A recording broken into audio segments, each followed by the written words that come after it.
Assim está escrito em 1 Pedro capítulo 5, versículo 8 e 9. Sede sóbrios, sede vigilantes, porque o vosso adversário, o diabo, anda em derredor como um leão que ruge, buscando a quem possa devorar. Olha agora a explicação desse versículo no versículo 9. Ao qual resiste firmes na fé, sabendo que as mesmas aflições se cumprem entre vossos irmãos no mundo. Aqui se falava o quê?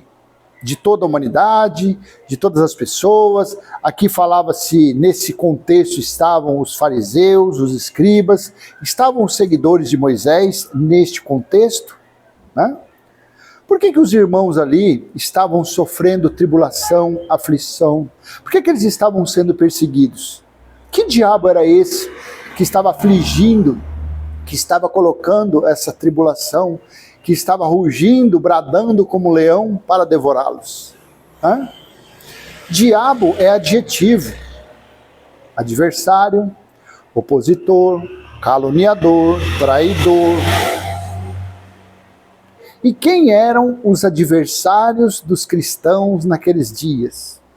Eram os anjos caídos, como a religião diz? Eram um ser de chifres de cauda que solta fogo pela venta, pelo carcanhar, pelo cotovelo, pelo ouvido? Não, o versículo 9 explica o versículo 8. Os irmãos estavam sendo perseguidos, oprimidos, aflitos. Por quem? Pelos seguidores do diabo. Pelos alunos, pelos colaboradores do diabo. E quem era o diabo? Está em capítulo 2 de Hebreus, versículo 14 e 15. Na cruz, Deus deu fim, Cristo deu fim, naquela morte, naquele sacrifício, a morte, a saber, o diabo. No versículo 15, esse escravizava, esse matava, esse açoitava. Eram as leis de Moisés, eram os fariseus, os seguidores de Moisés, que rugiam como leão, que perseguiam os cristãos naquela época. Assim é nos dias de hoje, meu irmão. Todo mundo que está tendo um entendimento diferente dos escritos bíblicos da religião, não são os ateus, porque ateus nem lê Bíblia, ateus nem acreditam em nada. São aqueles que estão indo de frente com a religião, com os religiosos. Eu sou um que sou perseguido. Claro, eu sou um que recebo comentários pejorativos direto, vários adjetivos. Eles não me pegam porque eu estou dentro de casa, eu estou atrás de uma câmera, atrás de um celular. Mas deixa eu ir com esse pensamento, com esse entendimento para uma praça pública para você ver o que acontece comigo. Deixa eu abrir um espacinho e falar, vamos aqui fazer um estudo nesse salão, para você ver. Corre esse risco de vida. A perseguição é intensa. A aflição, todos aqueles que têm o entendimento, quando Jesus veio falando de um Deus misericordioso, de um Deus de compaixão, de um Deus bondoso, justo, os fariseus, os seguidores de Moisés, fizeram o quê? Os seguidores, os fanáticos do acusador fizeram o quê? Penduraram Jesus, crucificaram Pedro, decapitaram Paulo, mataram Estevão. Você consegue entender? Estevão foi apedrejado por simplesmente falar, vocês que receberam as leis por intermédio de anjos. Ou foi pomba-gira, tranca-rua, preto velho, que estava naquelas pessoas que apedrejaram Estevão? Claro que não, gente.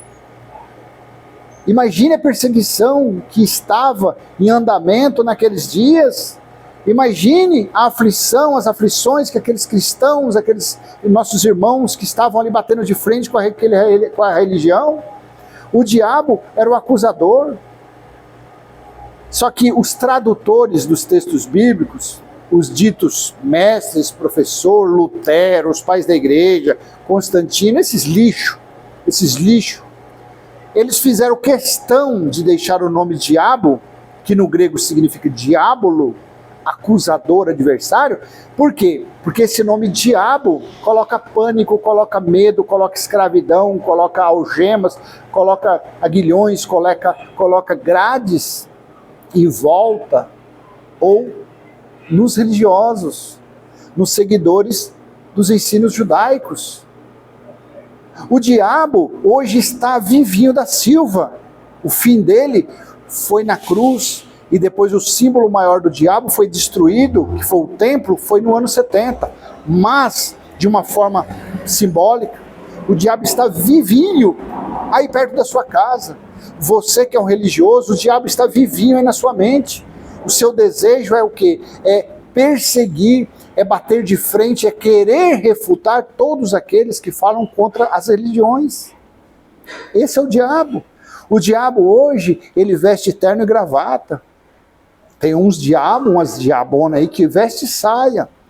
Os diabos, os acusadores, aqueles que afligem, aqueles que oprimem as pessoas, que são os famosos fiéis, aqueles que são chamados de ovelhas, que estão sentados na plateia, dizimando, ofertando, praticando voto, sacrifício. Esses estão sendo oprimidos e roubados todos os dias, porque afinal de contas, religioso anda debaixo de maldição.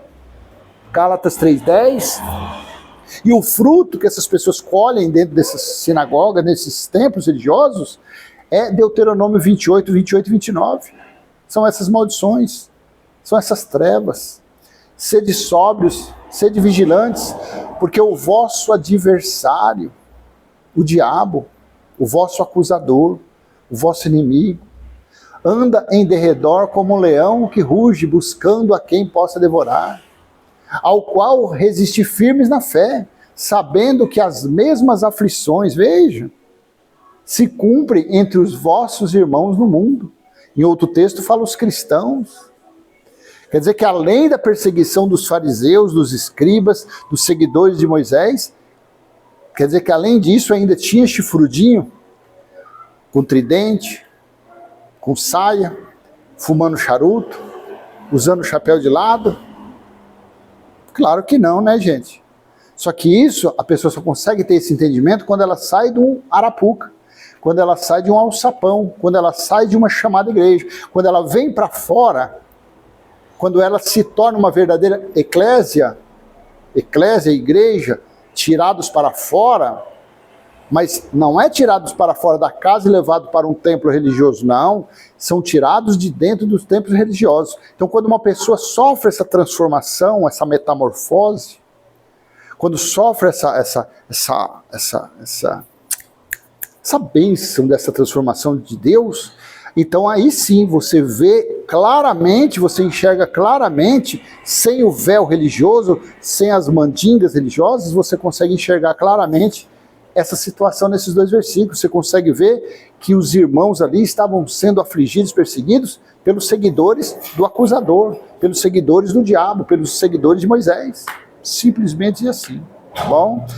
Curte, comenta, compartilha, se inscreve, ativa o sininho e vamos em frente, buscando entender com simplicidade, com verdade, com discernimento dado pelo Deus Espírito que habita em nós e que nos ensina dia após dia. Um beijo no seu coração, até mais, tchau, tchau.